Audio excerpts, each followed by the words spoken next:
इस वीडियो में UP home guard 2026 की भर्ती की परीक्षा को क्रैक करने के लिए ऐसे 100 सवाल साथियों मैं आपके सामने प्रस्तुत करूंगा जिन क्वेश्चंस को साथियों आपको जरूर देखना चाहिए क्योंकि आपके एग्जाम के दृष्टिकोण से ये क्वेश्चन साथियों बहुत इंपॉर्टेंट है।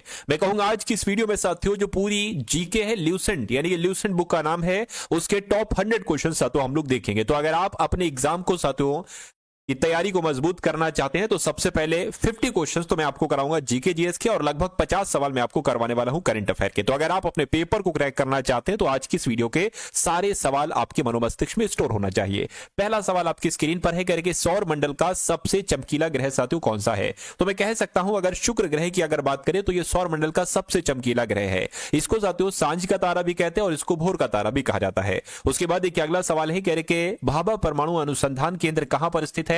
तो आपको यह भी मालूम होना चाहिए कहां पर स्थित है, ये ट्रॉम्बे में स्थित है। आंसर आपका ए होगा। उसके बाद देखिए निम्नलिखित में से किसके द्वारा संविधान में संशोधन किया जा सकता है, यानी कि अगर संविधान में कोई संशोधन करना होता है तो यह काम किसका है, यह काम सातु संसद का है। इसलिए जो लोग भी ऑप्शन नंबर ए के साथ है तो बिल्कुल सही है। गोलकुंडा स्थित है। गोलकुंडा साथियों कहां पर स्थित है, बीजापुर में, मदुरा में, मुंबई में, विजयनगर में। तो मैं कहूंगा यह बीजापुर में सातु स्थित है। गोलकुंडा सही जवाब आपका ऑप्शन नंबर ए होगा। उसके बाद देखिए अगला सवाल है कहने के दूध का दही में जो परिवर्तन होता है ये किसके द्वारा होता है, जीवाणुओं के द्वारा होता है, कवक के द्वारा होता है या एंजाइम्स के द्वारा होता है। तो ये साथियों काम बैक्टीरिया का होता है, यानी कि ये काम जीवाणु का होता है जो दूध में दही का परिवर्तन करते हैं।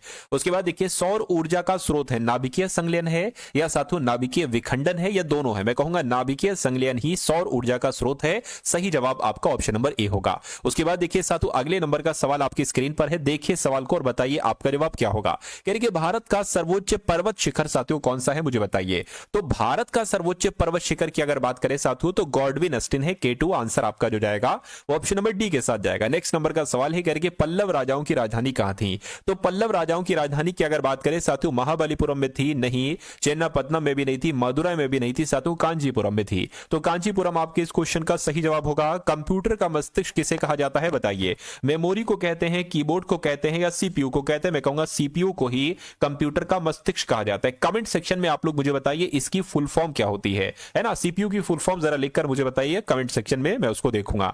मौलिक अधिकारों में संशोधन कौन कर सकता है। देखिए अभी हमने आपसे बताया था कि अगर संविधान में कहीं पर कुछ संशोधन करना होता है तो यह अधिकार संसद के पास है। अब मौलिक अधिकार भी तो संविधान में ही है, तो अगर आपसे पूछा जाए मौलिक अधिकार में संशोधन कौन कर सकता है तब भी आपको साथ संसद बताना है। अगला सवाल देखिए कह रहे कि उत्तराखंड में जो बद्रीनाथ मंदिर है ये किस नदी के किनारे पर स्थित है। तो ये तो सातों अलकनंदा नदी के किनारे पर स्थित है। सही जवाब आपको ऑप्शन नंबर बी होगा। कह रहे कि राज्य की विधानसभा के सत्रावसान का आदेश किसके द्वारा दिया जाता है। विधानसभा के अध्यक्ष के द्वारा नहीं, मुख्यमंत्री के द्वारा नहीं साथियों, राज्यपाल के द्वारा यह आदेश दिया जाता है। सही जवाब आपको ऑप्शन नंबर सी होगा। चंद्रगुप्त मौर्य ने निम्नलिखित में से किस ग्रीक शासक को हराया था। तो साथियों किसको हराया था आपको मालूम होना चाहिए, सेल्यूकस को हराया था। सेल्यूकस आपके इस क्वेश्चन का सही जवाब होगा। उसके बाद देखिए क्लोरोफिल में कौन सा पोषक तत्व पाया जाता है। तो क्लोरोफिल की अगर बात करें इसमें साथियों मैग्नीशियम पाई जाती है और यह क्वेश्चन इंपॉर्टेंट है, आपके एग्जाम में साथियों आएगा यूपी होमगार्ड की परीक्षा में। 1 रुपए के नोट पर किसके हस्ताक्षर होते हैं। यह सवाल बहुत बार साथियों पूछा गया है, सैकड़ों बार पूछा गया और अभी भी पूछा जाता है। देखिए अगर 1 रुपए से ऊपर का नोट है तो रिजर्व बैंक के गवर्नर के हस्ताक्षर होते हैं, लेकिन अगर 1 रुपए का नोट है तो उस पर वित्त सचिव के हस्ताक्षर होते हैं। सही जवाब आपको ऑप्शन नंबर बी है। उसके बाद देखिए किस तापमान पर जल का घनत्व अधिकतम होता है। तो मैं कहूंगा -4 डिग्री सेल्सियस पर नहीं, 100 डिग्री सेल्सियस पर भी नहीं, जो 4 डिग्री सेल्सियस है इस तापमान पर जल का घनत्व अधिकतम होता है। यह सवाल आपको साथियों याद रखना है।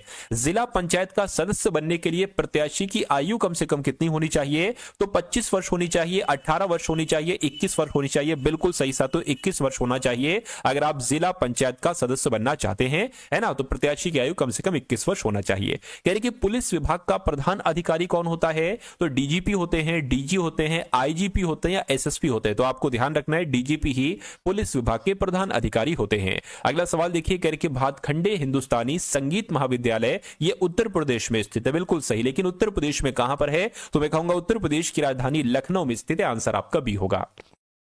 उसके बाद देखिए कह रहे हैं रेड स्क्वायर निम्नलिखित में से कहां पर स्थित है? बीजिंग में नहीं, वॉशिंगटन डीसी में नहीं साथियों, मॉस्को में स्थित है रेड स्क्वायर। राइट आंसर आपका, आपको ध्यान रखना है, ऑप्शन नंबर सी होगा।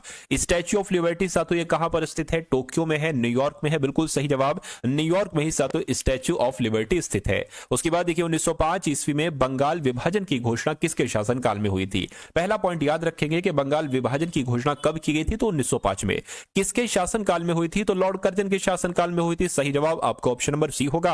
अगला देखिए कि भारत में सबसे पहले जनगणना जो की गई वो कब की गई? देखिए अगर नियमित जनगणना की बात करें तो ये जवाब नहीं होगा, तो जवाब आपका होगा 1881। लेकिन सर्वप्रथम शब्द आ जाए तो 1872 आपको बताना है, क्योंकि भारत में सबसे पहले जनगणना 1872 में ही हुई थी।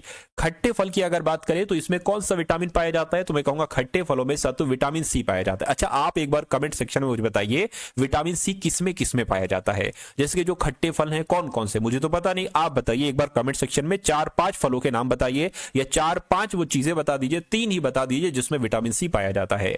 उसके बाद देखिए शुद्ध सोना कितने कैरेट का होता है बताइए? शुद्ध सोने की अगर बात करें तो 24 कैरेट का सातों सोना होता है। मान लीजिए कोई गोल्ड है 18 कैरेट का या 20 कैरेट का, तो उसकी कीमत कम होगी, है ना, उसकी कीमत कम होगी। 24 कैरेट का जो सोना होगा उसकी कीमत ज्यादा होती है। उसके बाद देखिए अगला सवाल है कि इनमें से किसके शासनकाल में स्थायी बंदोबस्त आरंभ किया गया था? मुझे बताइए। तो आपको ध्यान रखना है साथियों, लॉर्ड कॉर्नवालिस की अगर बात करें तो इनके शासनकाल में ही स्थायी बंदोबस्त शुरू किया गया था। आंसर आपका सी होगा। अगला देखिए नोबेल पुरस्कार कुल कितने क्षेत्रों में दिया जाता है? तो 4 क्षेत्र में नहीं साथियों, 6 क्षेत्रों में दिया जाता है नोबेल पुरस्कार। सही जवाब आपका बी है। किस मुगल शासक के कार्यकाल में चित्रकला अपने चरम उत्कर्ष पर थी? बताइए। तो मैं कह सकता हूं साथियों, अगर जहांगीर की अगर बात करें तो जहांगीर के शासन के समय ही, है ना, चित्रकला अपने चरम पर थी। सही जवाब आपका बी होगा। मार्क जुकरबर्ग ने फेसबुक की स्थापना की थी, बात बिल्कुल सही है, लेकिन कब की थी? 2000 में, 2004 में, 2010 में, 2015 में? तो आपको यहां पर यह ध्यान रखना है कि मार्क जुकरबर्ग के द्वारा फेसबुक की स्थापना 2004 में ही की गई थी। अगला सवाल देखिए आपकी स्क्रीन पर है, कह रहे कि आईसीसी चैंपियंस ट्रॉफी 2025 में भारत और पाकिस्तान के बीच मुकाबला किस स्टेडियम में आयोजित हुआ था? तो अगर आपकी एग्जाम में यह सवाल आए तो आपको बताना है दुबई इंटरनेशनल स्टेडियम में आयोजित हुआ था। आंसर आपका ए होगा। यह क्वेश्चन बहुत इंपॉर्टेंट है। मैं आपको बता देना चाहता हूं आपके पूरे 100 सवाल पूछे जाएंगे यूपी होमगार्ड की परीक्षा में। लगभग मेरा ऐसा मानना है कि 20 सवाल जो आएंगे वो साथियों करंट अफेयर के आएंगे, ठीक है ना। और जैसी करंट अफेयर आपके एग्जाम में आएंगे, जिस जिस टाइप के क्वेश्चन आपके एग्जाम में आएंगे, वो सारी चीजें साथियों मैं आपको करवा रहा हूं धीरे धीरे। और आज की इस वीडियो में मैंने जो करंट अफेयर के क्वेश्चंस लिए हैं वो मोस्ट एक्सपेक्टेड क्वेश्चन लिए हैं जो आपकी परीक्षा में आपको देखने को मिलेंगे। मैंने आपसे कहा था, मैंने आपसे वादा किया था कि आपकी तैयारी बिल्कुल मैं शून्य से करवाऊंगा, क्योंकि बहुत सारे बच्चे बिल्कुल नए सिरे से अपनी तैयारी को शुरू करना चाहते हैं। तो बिल्कुल मैंने बेसिक से साथियों तैयारी को शुरू किया और हर एक क्लास में ऐसे एक्सपेक्टेड क्वेश्चन मैं लेकर आता हूं जो आप लोग देखें और आप अपनी तैयारी को साथियों पक्का करें।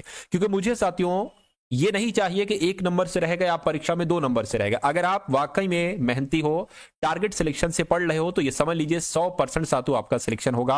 लेकिन जैसे मैं आपको पढ़ा रहा हूं, जितना मैं आपको पढ़ा रहा हूं, आपको उस हिसाब से पढ़ना होगा। डेली मैं आपको साथियों बहुत अधिक नहीं पढ़ाता हूं, डेली मैं आपको 100 क्वेश्चन देता हूं। और अगर आप वो 100 क्वेश्चन तैयार कर लेते हैं तो अगर मान लीजिए आपने 30 दिन भी पढ़ लिया मुझसे, तो ये समझ लीजिए साथियों 3000 क्वेश्चन हो गए, है ना। 3000 क्वेश्चन हो गए। और 1 महीना तो पढ़ोगे नहीं, जब तक आपकी परीक्षा तब तक पढ़ोगे। तो कुल मिला के साथ एक क्लास अगर आप परीक्षा तक देखते रहेंगे, ये तो मेरा मानना है कि आप इतने एक्सपर्ट हो जाओगे जीएस में, इतने निपुण हो जाओगे कि कम से कम अपना यूपी होमगार्ड का पेपर बहुत अच्छे तरीके से साथियों क्रैक कर लो। आप परीक्षा होने के बाद आपको कट ऑफ वगैरह की झंझट देखने को ना मिले कि मेरे नंबर इतने कि मेरा नाम आ पाएगा या नहीं आ पाएगा। आपका नाम 100% आएगा। और मैं कहूंगा मेहनत करने वालों की कभी हार नहीं होती। जो मेहनत करता है ऊपर वाला भी उसकी मेहनत को जाया नहीं जाने देता है, बर्बाद नहीं करता है ना। तो इसलिए मेहनत करिए, ये मत सोचिए कि सिलेक्शन होगा नहीं होगा, 100% होगा। क्योंकि कभी भी आज तक किसी की मेहनत बेकार नहीं गई है, उसका फायदा साथियों मिला है। परीक्षा में आपको फायदा मिलेगा, ये समझ लीजिए। खाकी वर्दी आपके नाम होगी। चलिए खैर, अगला सवाल देखिए, आईसीसी चैंपियंस ट्रॉफी 2025 में विजेता टीम को कितनी राशि दी जाएगी? तो कितनी राशि साथियों? 20 करोड़, 20.8 करोड़ रुपए की राशि दी गई थी। आंसर आपका ऑप्शन नंबर डी होगा। अगला सवाल देखिए, कहां पहली वाइन उत्पादन इकाई शुरू की गई है? तो कहां शुरू की गई है? मैं कहूंगा साथियों उत्तराखंड में शुरू की गई है। बिल्कुल सही जवाब, उत्तराखंड में ही शुरू की गई है। यानी कि किस अंतरिक्ष एजेंसी के पार्कर सोलर प्रोब ने सूर्य के सबसे करीब पहुंचने का प्रयास किया? तो ये नासा वालों ने ये काम किया है। नासा के पार्कर सोलर प्रोब ने सूर्य के सबसे करीब पहुंचने का प्रयास किया है। करेंगे किस देश का मालवाहक जहाज विस्फोट के बाद भूमध्य सागर में डूब गया है? तो ये साथियों रूस का था, यानी कि रूस देश का एक मालवाहक जहाज था, विस्फोट के बाद भूमध्य सागर में ही साथियों डूब गया था। 2025 में महिला कबड्डी विश्व कप की मेजबानी कौन करेगा? हरियाणा करेगा, बिहार करेगा? मैं कहूंगा बिल्कुल सही जवाब बिहार जो है ना, ये महिला कबड्डी विश्व कप की मेजबानी करेगा 2025 के। अगला सवाल देखिए, कह रहे कि आईसीसी ने किस भारतीय खिलाड़ी पर मैच फीस का 20% जुर्माना लगा दिया है? तो इनका नाम विराट कोहली है और विराट कोहली साहब पर आईसीसी के द्वारा 20% का जुर्माना लगा दिया गया है। अगला सवाल देखिए, ये क्या हुआ? अगला देखिए, कह रहे कि जस्टिस जीएस संधावालिया को किस राज्य के हाईकोर्ट का चीफ जस्टिस नियुक्त किया गया है? तो आपको मालूम होना चाहिए हिमाचल प्रदेश के ये हिमाचल प्रदेश हाईकोर्ट के चीफ जस्टिस बन चुके हैं। कौन? Justice GS Sandhawalia. उसके बाद देखिए, कहा जा रहा है कि एविएशन यूथ और जूनियर वेट लिफ्टिंग चैंपियनशिप में मार्टिना देवी मैबाम ने कौन सा पदक जीता है? इन्होंने साथियों कौन सा पदक जीता है? रजत पदक जीता है। मैं कहूंगा बिल्कुल सही, रजत पदक ही जीता है मार्टिना देवी ने एशियन यूथ और जूनियर वेटलिफ्टिंग चैंपियनशिप में। अगला देखिए, कह रहे कि बाल्ड ईगल को किस देश का राष्ट्रीय पक्षी बनाया गया है?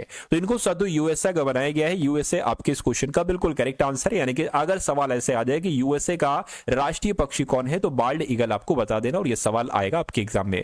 कह रहे कि मनिका जैन को किस देश में भारत का राजदूत नियुक्त किया गया है? तो इनकी अगर बात करें साथियों, मालडोवा देश की जब हम बात करते हैं, मालडोवा देश में भारत का राजदूत नियुक्त किया गया है, वो मनिका जैन को किया गया है। उसके बाद देखिए, हॉकी इंडिया लीग कहां पर शुरू हुई है? बताइए। हॉकी इंडिया लीग की अगर बात करें तो ये ओडिशा में शुरू हुई है। ओडिशा आपके सवाल का बिल्कुल सही जवाब हो जाएगा। अगला देखिए, 38वें राष्ट्रीय खेलों की मशाल रैली कहां से शुरू हुई है? तो ये साथियों हल्द्वानी से शुरू हुई है। हल्द्वानी आपके सवाल का जवाब हो जाएगा। आपको ध्यान रखना है, हल्द्वानी कहां पर है? उत्तराखंड में है ना? कहां पर है? उत्तराखंड में है। उसके बाद देखिए, कहेंगे अटल युवा महाकुंभ और अटल स्वस्थ मेले का उद्घाटन कहां हुआ है? तो कहां हुआ है साथियों? उत्तर प्रदेश में हुआ है। उत्तर प्रदेश की राजधानी लखनऊ में ही अटल युवा महाकुंभ और अटल स्वस्थ मेले का उद्घाटन हुआ है। भारत ने मलेरिया के मामले में कितने प्रतिशत की कमी हासिल की है? ये बहुत अच्छी बात है कि मलेरिया में इतने ज्यादा प्रतिशत की कमी हासिल की गई है, 97% की कमी हासिल की गई है। सही जवाब आपको ऑप्शन नंबर सी है और ये क्वेश्चन साथियों बहुत इंपॉर्टेंट है, आपको यहां पर याद रखना है।